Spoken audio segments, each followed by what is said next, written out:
Bab 641, Evelyn menjadi patriark. Dimitri pergi setelah menjelaskan beberapa kata kepada Sarah dan Julian.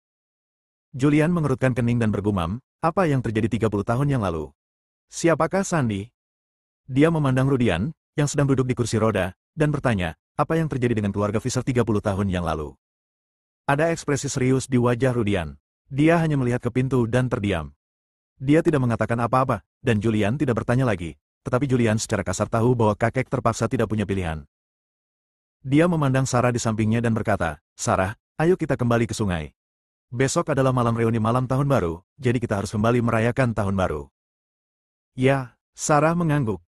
Saudara Fisher, apakah kamu akan pergi? Apakah kamu tidak akan tinggal di rumah Fisher untuk tahun baru? Evelyn bertanya tepat waktu, dengan sedikit keengganan di wajahnya.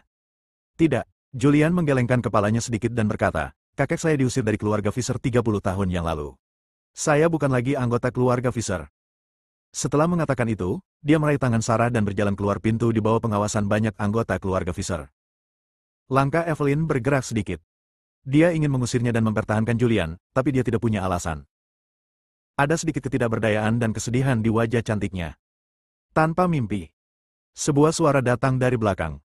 Evelyn berbalik, memandang Rudian yang telah berbicara, dan berteriak dengan hormat, leluhur. Rudian mengamati penonton, dan kemudian berkata dengan lantang, sekarang ayah saya tidak dapat ditemukan, dan keberadaan Roger tidak diketahui, keluarga Fisher tidak dapat dibiarkan tanpa pemilik selama sehari. Saya menyatakan hal itu sampai masalah tersebut diselesaikan naik, Evelyn untuk sementara akan menjabat sebagai pemimpin klan. Ah! Seru Evelyn, buru-buru mundur beberapa langkah, berhenti dan berkata, leluhur, saya tidak bisa melakukannya, saya tidak bisa melakukannya. Bagaimana Evelyn bisa menjadi pemimpin klan ini? Selain itu, saya tidak punya darah keluarga Fisher. Ya, Owen adalah orang pertama yang berdiri dan menjawab, leluhur, apakah kamu bingung? Evelyn tidak memiliki darah keluarga Fisher, dan dia perempuan, bagaimana dia bisa menjadi pemimpin klan? Leluhur, pikirkan dua kali. Leluhur, ada begitu banyak orang di keluarga Fisher. Jika Evelyn menjadi pemimpin klan, semua orang di dunia akan menertawakan keluarga Fisher. Banyak orang yang menentangnya. Terutama generasi muda dari keluarga Fisher, melihat Evelyn, mereka semua mengertakkan gigi dan ingin memotongnya menjadi beberapa bagian. Rudian berkata dengan tegas, saya akan mengatakannya lagi, mulai sekarang, Evelyn untuk sementara akan menjabat sebagai pemimpin klan. Siapapun yang keberatan harus berdiri. Suaranya nyaring dan penuh tekanan yang menakutkan. Untuk sesaat, semua orang di keluarga Fisher di aula menutup mulut. Di samping Owen, seorang pria parubaya mendorong Owen sedikit. Owen mengerti dan segera berdiri dan berteriak, saya keberatan. Namun, begitu dia selesai berbicara, Rudian mengangkat tangannya, kekuatan yang kuat muncul di telapak tangannya, dan menamparkan Owen dengan telapak tangannya. Owen langsung terlempar dan jatuh ke tanah di kejauhan, mengeluarkan seteguk darah. Ini, keluarga Fisher terkejut. Rudian bertanya lagi, siapa yang keberatan? Semua orang menundukkan kepala dan terdiam. Karena tidak ada yang keberatan, maka masalah ini diselesaikan. Bray, bantulah Evelyn. Ya, Bray mengangguk dan langsung melirik ke arah Evelyn. Evelyn tetap di tempatnya. Saat ini, dia sedikit bingung dan bingung. Posisi pemimpin klan tidak akan pernah datang padanya apapun yang terjadi. Mengapa hal itu menimpa kepalanya sekarang? Apa yang kamu pikirkan, leluhur? Tanpa mimpi. Ah, Evelyn bereaksi dari pikirannya dan berteriak dengan hormat, leluhur. Rudian memandang Evelyn dan bertanya, Evelyn, apakah kamu yakin bisa memimpin keluarga Fisher menuju kejayaan? Saya. Evelyn ragu untuk berbicara. Dia melihat hadiah keluarga Fisher. Meskipun keluarga Fisher tidak berbicara, ekspresi mereka sangat suram. Dia tidak tahu mengapa Patriark Rudian ingin dia menjadi pemimpin klan. Namun, dia tahu bahwa bahkan keluarga Fisher tidak akan mematuhinya jika dia menjadi pemimpin klan. Apa? Wajah Rudian menjadi gelap. Evelyn tiba-tiba berkata, selama suku tersebut bersedia bekerja sama dengan saya, Evelyn memiliki kepercayaan diri. Jadi yang terbaik. Rudian melirik keluarga Fisher yang hadir dan berkata dengan tenang, siapapun yang tidak mau bekerja sama harus datang kepada saya. Setelah berbicara, dia membuat isyarat berjalan. Gadis di belakangnya mendorongnya menjauh dan berjalan keluar pintu dengan banyak tatapan. Hos. Setelah Rudian pergi, Evelyn menarik napas dalam-dalam. Pemimpin klan. Dia tidak pernah bermimpi bahwa suatu hari dia akan menjadi kepala keluarga Fisher dan pemimpin keluarga Fisher, kepala dari 4 klan kuno. Dia diadopsi oleh Roger, dan di keluarga Fisher, dia rendah hati. Kini, dia akhirnya berbalik. Dia memiliki keyakinan penuh dalam mengatur dan mengurus keluarga Fisher. Karena dia telah mengikuti Roger sejak dia masih kecil dan juga membantu Roger dengan saran. Dia melirik ke arah keluarga Fisher yang hadir dan berkata dengan tenang, "Serahkan perintah, semua anggota keluarga inti akan tiba di ruang konferensi dalam waktu 1 jam." Setelah Evelyn selesai berbicara, dia berbalik dan pergi. Begitu dia pergi, adegan itu meledak. Mengapa? Evelyn sangat berbudi luhur dan cakap, bagaimana dia bisa menjadi kepala keluarga? Dia seorang wanita, dan dia bukan darah keluarga Fisher. Leluhur benar-benar bingung. Kakek ketiga, kenapa kamu tidak berdiri dan mengatakan sesuatu? Tak satu pun dari orang-orang ini yang berani berbicara dengan Rudian. Sekarang setelah Rudian pergi, semua orang menyatakan ketidakpuasannya. Bray berkata dengan ekspresi tak berdaya di wajahnya, ini adalah perintah pribadi ayahku. Bagaimana aku bisa membantahnya? Saat ini, Owen telah terbantu. Dia didukung oleh 2 pelayan dan datang ke Bray. Dia menjadi pucat dan berteriak, kakek ketiga, kita tidak bisa membiarkan Evelyn menjadi pemimpin klan, dan kita tidak bisa membiarkan dia menjadi kepala keluarga. Silakan pergi ke Lingnan dan minta Patriark Albram untuk kembali dan mengambil alih situasi secara keseluruhan. Ya, pergi dan undang leluhur Albram. Banyak orang mengikuti. Keluarga Fisher adalah kepala dari 4 klan kuno. Sebuah keluarga besar dengan sejarah ribuan tahun tentu tidak sesederhana itu. Di antaranya, terdapat banyak cabang dan bahkan lebih banyak lagi jalur agunan. Albram adalah saudara laki-laki Rudian. Ia juga putra tertua Mark. Saat itu, dia bersaing dengan Bray untuk mendapatkan posisi pemimpin klan dan kalah. Setelah kekalahannya, dia meninggalkan Kyoto dan menetap di Nanling. Bray tenggelam dalam pikirannya, berpikir sejenak, dan berkata, pada titik ini, hanya Paman Albram yang dapat menghentikan ayah. Saya akan mengirim orang ke Nanling sekarang. Semuanya, lebih baik pergi ke pertemuan seperti yang dikatakan Evelyn, mari kita mengadakan pertemuan di kamar. Saat ini, Evelyn telah tiba di halaman belakang. Dia berdiri di depan pintu masuk ruang rahasia bawah tanah, memandangi bebatuan di depannya, melihat mekanisme di bebatuan itu, dan berpikir. Ada ekspresi kesungguhan di wajah cantiknya. Apa yang sebenarnya terjadi? Dia tidak bisa memahaminya. Kakek tampak panik, dan dengan darah di tanah, dia yakin kakek telah mengambil tindakan terhadap leluhur Mark. Namun, dia tidak mengerti mengapa leluhur Rudian muncul. Leluhur Rudian adalah kepala keluarga pada generasi sebelumnya. 30 tahun yang lalu, setelah menyerahkan posisi kepala keluarga kepada Roger, dia tinggal mengasingkan diri di tempat lain. Mengapa kali ini muncul begitu tepat waktu? Selain itu, Julian diangkat menjadi pemimpin klan. Setelah Julian menolak, sang patriark jatuh cinta padanya.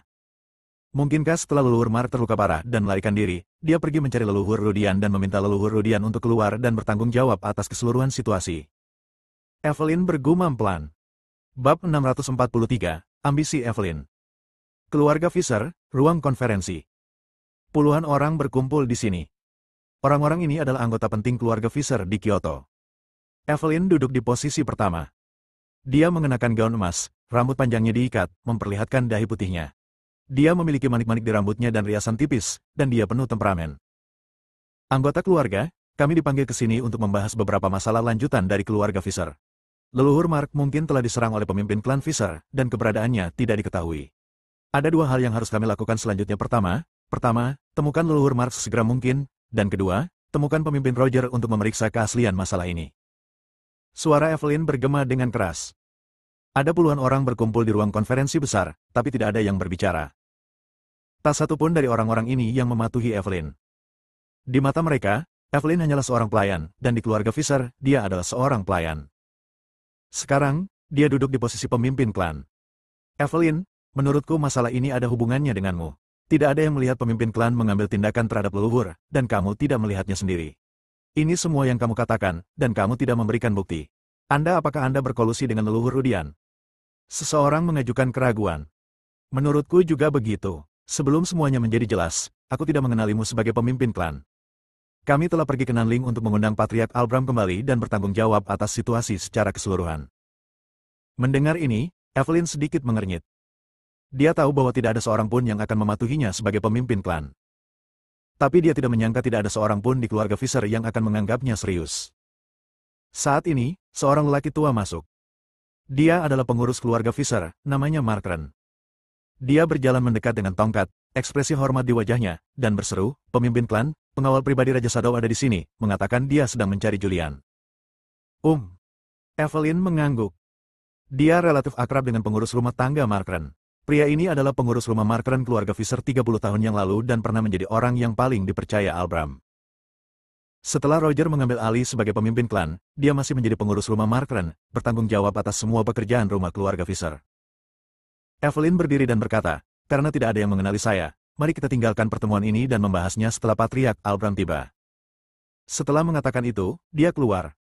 Di luar ruang konferensi, Markren bertanya, apakah ini tidak berjalan dengan baik? Dengan ekspresi pahit di wajah cantik Evelyn, dia berkata, bagaimana semuanya bisa berjalan lancar?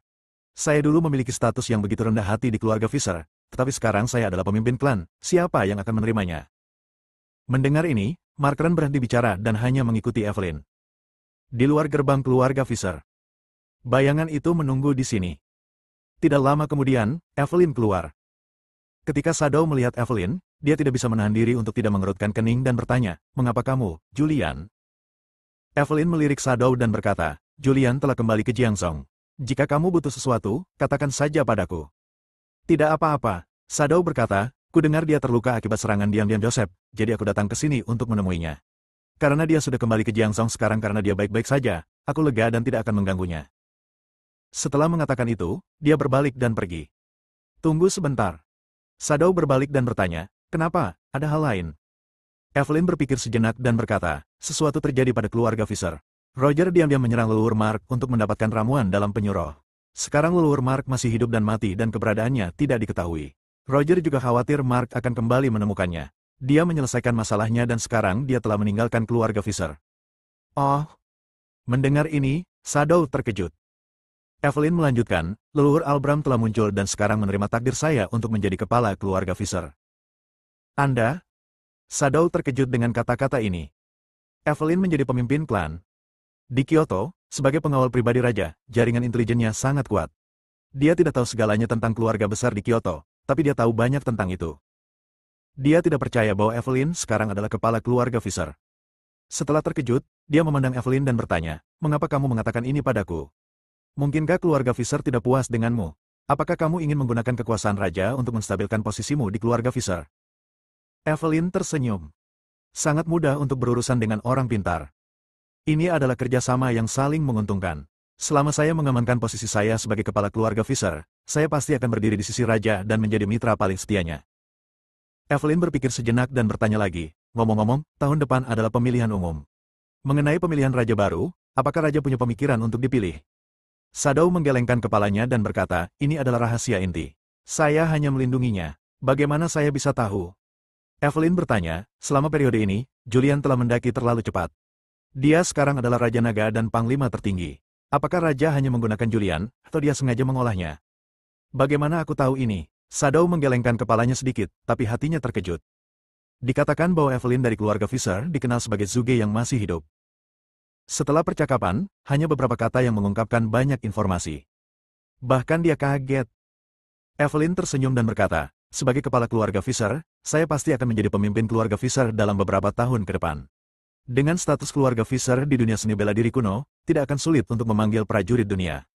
Kekuatan Julian saat ini di negara itu sudah saya memahaminya. Dia tidak tertarik pada posisi raja, tetapi dia mengabdi kepada rakyat. Tidak peduli siapa raja yang baru, dengan bantuan saya dan Julian, dia pasti bisa mengatasi semua rintangan. Akan lebih baik jika Julian bisa menjadi raja. Dengan hubunganku dengannya. Shadow berhenti sebentar, menyela kata-kata Evelyn, dan berkata, saya akan memberitahu raja apa yang Anda katakan ketika saya kembali. Setelah mengatakan itu, dia berbalik dan pergi. Evelyn menyaksikan bayangan itu pergi dengan senyuman tipis di wajah cantiknya. Di belakangnya, Markren berkata, pemimpin klan, keluarga Visser selalu mengabaikan urusan dunia luar. Ini adalah semboyan leluhur. Dalam sejarah, seringkali dinasti dihancurkan. Keluarga Visser memiliki kesempatan untuk menyelamatkannya, tetapi keluarga Visser tidak maju. Sekarang kamu bertindak seperti ini. Jika raja bekerja sama, akankah? Tidak akan. Evelyn berkata, berapa usia ini? Anda harus fleksibel. Tidak ada seorang pun di keluarga Visser yang mematuhi saya sekarang. Saya membutuhkan kekuatan eksternal untuk menekannya. Pikiran Evelyn sangat jernih. Dia tidak pernah memikirkan posisi pemimpin klan sebelumnya. Sekarang setelah pemimpin klan jatuh, dia harus membuat rencana untuk dirinya sendiri. Setelah mengatakan itu, dia berbalik dan pergi. Dia tidak kembali ke rumah Visser, tapi pergi. Pemimpin klan, kamu mau pergi kemana? Tanya Markren. Terlalu membosankan tinggal di rumah Visser. Ayo jalan-jalan.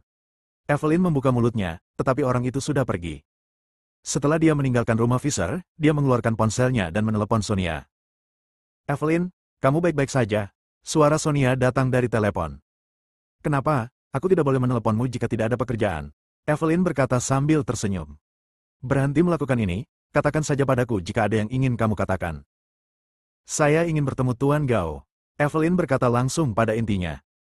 Alan memainkan peran penting di Kyoto. Dia adalah perwakilan resmi dari Sekte Gu. Sekarang Sekte Gu sedang dalam perselisihan sipil. Pemimpin besar Kelvin diserang secara diam-diam oleh pemimpin kedua Bari. Sekarang mengikuti Julian, dia harus memanfaatkan identitas Kelvin untuk membuka jalan baginya. Halaman Alan. Alan duduk di dekat kompor dan menghangatkan diri. Sonia berdiri di samping dan berbisik, Tuan Gao, Evelyn ingin bertemu dengan Anda. Alan telah memperhatikan konferensi Tianshan akhir-akhir ini, dan dia juga mengetahui apa yang terjadi di konferensi Tianshan. Dia mengerutkan kening dan bertanya, apa maksudnya Evelyn menemui saya saat ini? Apakah ini diatur oleh Julian? Itu mungkin, Sonia berkata, dalam konferensi Tianshan ini, Dimitri adalah pemenang terbesar. Julian adalah cucu Dimitri, dan dia pasti mendapat banyak manfaat. Selain itu, Julian telah berkembang hingga dia bisa mengalahkan Joseph. Julian pasti akan mengambil tindakan ketika dia turun, saya pikir lebih baik bertemu Evelyn. Bab 644, Emosi Kelvin. Evelyn tidak pernah berpikir bahwa dia akan menjadi pemimpin klan. Sekarang setelah dia melakukannya, dia mulai memikirkan langkah selanjutnya. Tidak peduli apa tujuan Rodian menjadikannya pemimpin klan, sekarang dia harus melakukan sesuatu untuk menstabilkan posisinya. Dia pergi menemui Alan. Saat ini, Julian sudah menaiki pesawat khusus menuju Jiangzhou.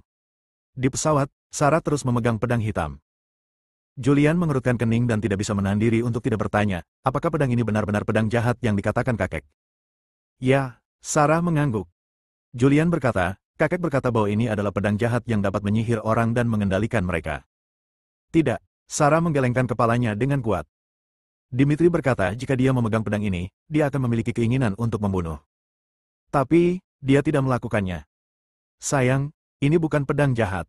Pedang itu benda mati. Bagaimana bisa itu pedang jahat?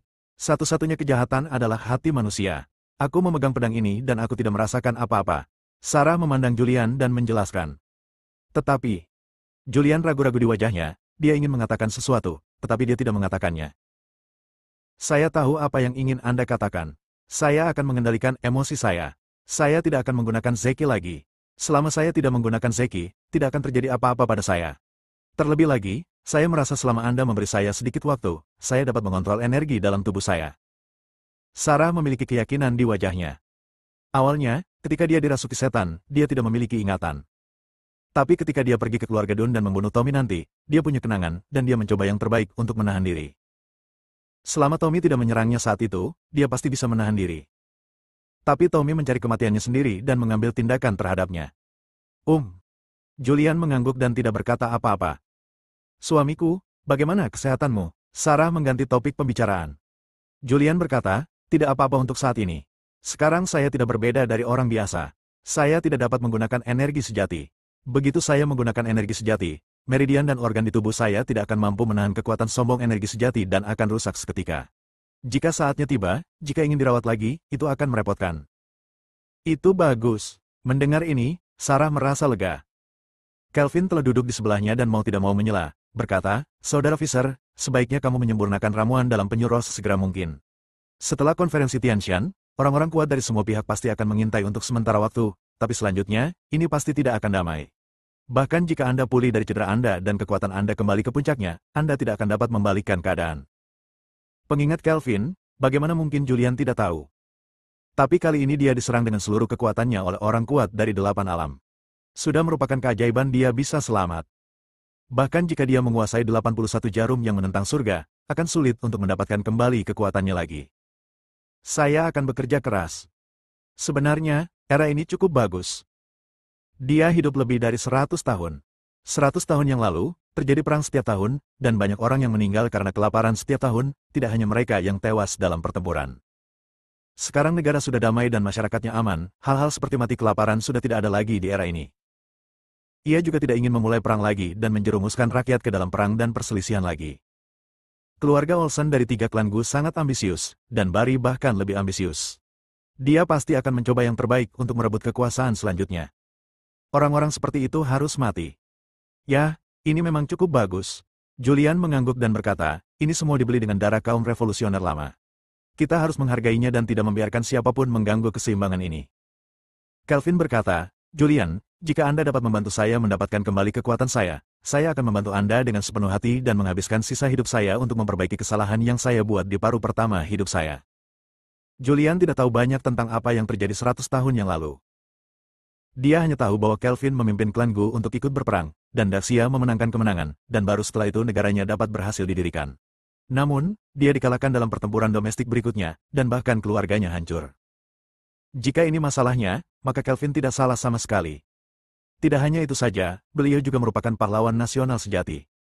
Tuan Kelvin, bisakah Anda memberitahu saya apa yang terjadi 100 tahun yang lalu? Julian bertanya. Dia ingin tahu lebih banyak tentang sejarah yang tidak diketahui ini. Kelvin mengangguk. Sekte Gu kami adalah sebuah desa. Di desa ini, ada 3 keluarga besar yang tinggal, yaitu Janner, Olsen, dan Lowe. 3 klan kami adalah keluarga Gu, dan kami juga mengandalkan budidaya Gu untuk mencari nafkah. Ketika orang luar menyebutkan Gu, mereka semua takut. Sebenarnya Voodoo tidak begitu menakutkan. Voodoo bisa merugikan orang, tapi juga bisa menyelamatkan orang. Lebih dari 100 tahun yang lalu, dinasti menutup diri dan menjaga dirinya sendiri. Negara-negara barat bangkit dan era senjata panas pun tiba. Jika kamu tertinggal, kamu akan dikalahkan. Ini adalah kebenaran abadi. Lebih dari 100 tahun yang lalu, kekuatan barat melancarkan serangan terhadap dinasti pendahulu Daxia, dan seluruh negara jatuh ke dalam air. Mantan dinasti Daxia juga terpaksa menyerahkan wilayah dan membayar kompensasi.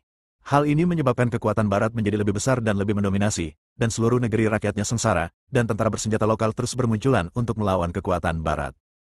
Kami, 3 klan Gu, juga telah menjadi anggota perang perlawanan. Perlawanan selama bertahun-tahun akhirnya berhasil mengusir musuh-musuh asing. Sebagai seorang pejuang, saya bersedia membalas kebaikan dan balas dendam. Ketika berbagai negara menyerbu, setidaknya 300 juta rakyat bangsa kita tewas dalam penangkapan musuh. Saya mengusulkan untuk mengambil kesempatan ini untuk menyerang negara musuh dan membalaskan dendam orang-orang yang tewas dan mereka yang tewas dalam perang. Hutang darah harus dilunasi dengan darah. Selain itu, pemimpin pasukan koalisi menganjurkan pemulihan, sehingga terjadilah konflik dan pecahlah perang saudara. Di akhir perang saudara ini, sekte Gu saya dihancurkan. Kelvin berbicara tentang kejadian masa lalu ini. Jika saya bisa berpikir jernih dan memalingkan muka pada saat itu, maka perang saudara ini bisa dihindari.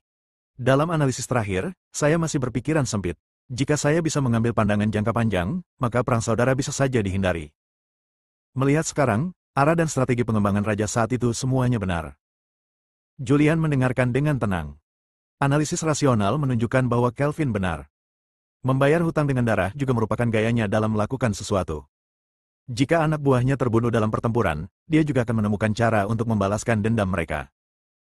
Tuan Kelvin tua, saya pikir Anda benar. Jika itu saya 100 tahun yang lalu, saya akan membuat pilihan yang sama seperti Anda. Saya memilih untuk mengambil kesempatan ini untuk mengirim pasukan ke negara musuh untuk membalaskan dendam saudara-saudara yang meninggal, dan berjuang demi negara dan rakyat untuk mendapatkan lebih banyak manfaat. Haha. Kelvin tertawa keras dan berkata, jadi Anda ditakdirkan menjadi tentara dan tidak pernah menjadi politisi. Seorang politisi yang luar biasa perlu mempertimbangkan situasi secara keseluruhan. Jika semua masalah diselesaikan dengan angkatan bersenjata, maka tidak akan pernah ada perdamaian di dunia. Julian menyentuh hidungnya dan berkata sambil tersenyum, sepertinya masuk akal. Ini lebih masuk akal. Ini juga yang menjadi alasan mengapa negara-negara saat ini terpecah menjadi lingkaran militer dan politik. Jika militer menguasai kekuasaan, dunia akan berada dalam kekacauan. Julian tersenyum. Dalam perjalanan ke Jiangzhou, dia banyak mengobrol dengan Kelvin. Kita berbicara tentang perang anti-Jepang 100 tahun yang lalu dan akibat-akibat yang ditimbulkan oleh perang anti-Jepang 100 tahun kemudian. Kami juga berbicara tentang urusan pemerintahan. Dia sangat memuji raja-raja ini selama 1 abad terakhir. Semua raja ini memberikan kontribusi besar terhadap pengembangan dan pembangunan Daxia. Bab 645, kembali. Tanpa sadar, kami sampai di wilayah militer Jiangzhou. Ketika Julian naik pesawat, wilayah militer di kedua tempat tersebut menghubunginya. Sebelum pesawat tiba, King Kotake sudah menunggu bersama banyak orang. Pesawat mendarat, kabin terbuka, dan Julian serta yang lainnya keluar. King Kotake dan rombongannya berjalan mendekat. Saudara Fisher. Ketika Julian turun dari pesawat, dia mendengar suara King Kotake dari jarak jauh. King Kotake datang dan muncul di depan Julian dengan senyum cerah di wajahnya. Saudara Fisher, selamat datang kembali di Jiangzhou. King Kotake juga mengetahui tentang konferensi Tianshan. Situasinya sangat serius kali ini. Dia mengira Julian dalam bahaya, tetapi dia tidak menyangka dia akan kembali hidup-hidup. Darrell, kemarilah dan temui Paman Visermu. King Kotake menyapa seorang pemuda di belakangnya. Di belakangnya, seorang pemuda berusia awal 20-an berdiri dan berseru dengan hormat, "Halo, Paman Viser." Pria ini berumur 20 tahun, mengenakan seragam tempur, berbadan kurus, dan tampak agak pucat seperti sedang sakit. King Kotake memperkenalkan, "Saudara Viser, ini adalah Darrell." "Ya," Julian mengangguk. "Apa yang aku sebutkan kepadamu terakhir kali?" King Kotake memandang Julian dengan penuh kerinduan. Tentu saja Julian tahu apa yang sedang terjadi. Dia melirik ke arah Darrell, lalu melihat ke arah King Kotake, dan berkata, "Saudara Kotake, saya juga terluka di Sekte Tianshan kali ini, dan sekarang tubuh saya masih terluka lagi. Saya perlu memanfaatkan waktu untuk menyembuhkan, dan kemudian kembali ke Beijing untuk menyelesaikan beberapa masalah. Saya khawatir saya tidak punya waktu untuk mengajarinya sekarang." "Tidak apa-apa, jangan khawatir," King Kotake berkata sambil tersenyum. Dia tidak membuang waktu. Selama Julian bersedia membimbing putranya dalam pelatihan seni bela diri dan mengajarinya beberapa metode kultivasi internal, tidak masalah apakah dia melakukannya cepat atau lambat. "Ngomong-ngomong, di mana Kevin?" Julian bertanya. Kali ini mereka pergi ke Tianshan untuk mengirim penyelamatan, dan tentara Kotake juga pergi ke sana. Sekarang King Kotake dan Ethan ada di sini, tetapi Kevin tidak terlihat. King Kotake melirik ke arah Ethan di belakangnya. Ethan segera berdiri dan berkata, "Raja Naga, Jenderal Angin Hitam terluka ringan di Sekte Tianshan." "Apa? Terluka?" Wajah Julian sedikit berubah dan bertanya, "Apa yang terjadi?" "Ini." Ethan melirik Sarah. Sarah tampak tertekan dan bertanya, "Mengapa kamu menatapku?" Ethan berpikir sejenak dan berkata, "Jenderal Angin Hitam dilukai oleh Sarah." "Tidak mungkin." Sarah segera menjawab, "Kapan aku menyakitinya?" Julian bertanya dengan tenang, "Apa yang sebenarnya terjadi?" Ethan berkata, "Saat berada di Sekte Tianshan, orang mengerikan tiba-tiba muncul dari tubuh Sarah. Angin hitam sangat dekat dengannya dan terluka oleh aura ini." Sarah juga panik, jadi dia menarik Julian tepat waktu dan menjelaskan, "Suamiku, aku tidak tahu, aku benar-benar tidak tahu." Julian sedikit menyerah dan menghibur Sarah. Dia menatap Ethan lagi dan bertanya, "Bagaimana kabarnya sekarang? Di mana dia?" Ethan berkata, "Cederanya agak serius. Orang bernama Lembah Raja Pengobatan membawanya kembali ke Lembah Raja Pengobatan untuk perawatan. Ketika saya pergi, saya secara khusus bertanya kepada orang yang merawat Jenderal Angin Hitam. Orang tersebut mengatakan bahwa cederanya agak serius, tapi tidak bisa mati." Mendengar ini, Julian menghela nafas lega dan berkata, "Tidak apa-apa. Saudara Viser, saya telah menyiapkan jamuan makan untuk menyambut Anda dan membersihkan debu." King Kotake berkata sambil tersenyum. Julian sedikit menyerah dan berkata, "Tidak perlu mengurus angin dan mencuci debu. Mari kita bicarakan lagi lain kali. Ada hal lain yang harus saya tangani, jadi saya tidak akan tinggal lebih lama lagi." "Oke." King Kotake tidak memaksakannya. Julian tidak tinggal lama dan pergi bersama Sarah dan Kelvin. Selama periode ini, Darrell tidak berbicara. Baru setelah Julian pergi dia bertanya, "Ayah, apakah ini Julian?" Julian yang berpura-pura menjadi orang tua di Gunung Siling, dan melukai kepalanya dari keluarga Kotakeku. Identitas Julian kini telah terungkap. Sekarang, hampir semua pejuang di dunia mengetahui bahwa orang tua yang mengalahkan Benson di Gunung Siling adalah Julian. "Ya." King Kotake mengangguk, dengan ekspresi kagum, "Dia adalah penyihir seni bela diri yang jarang terlihat dalam 1000 tahun. Dia tumbuh terlalu cepat dan bangkit terlalu cepat. Saat saya memindahkannya ke Jiangsong, dia adalah hanya saja dia pandai dalam hal itu, tapi dia belum mengembangkan energi aslinya, tapi dalam waktu kurang dari setengah tahun, dia sangat menakutkan." Darrell berkata dengan kekaguman di wajah pucatnya, dikabarkan bahwa dia telah memasuki alam ketujuh, dan bahkan Cakra, kepala Sekte Tianshan, dikalahkan olehnya. Hanya kurang dari setengah tahun. Ini adalah luar biasa. Di luar wilayah militer, Julian, Sarah, dan Kelvin datang. Sarah bertanya, "Suamiku, apakah kamu akan kembali ke rumah Hansel atau rumah Priscilla?" Julian berkata, "Ayo pergi ke tempat Priscilla dulu." "Oh." Sarah merasa sedikit kecewa. Dia tidak dapat memahami bahwa orang-orang itu tidak ada hubungannya dengan Julian, mereka hanya berteman. Sekarang ketika Julian kembali ke Jiangsong, dia tidak kembali ke keluarga Hansel dulu, melainkan pergi ke orang-orang itu. Meskipun dia tidak senang, dia tidak mengatakan apapun. Sebuah kendaraan militer lewat, dan seorang tentara keluar dari kendaraan, memberi hormat, dan berteriak, "Raja Naga, masuk ke dalam kendaraan, dan bawahan saya akan membawamu kembali." Julian tidak menunda dan langsung masuk ke dalam mobil.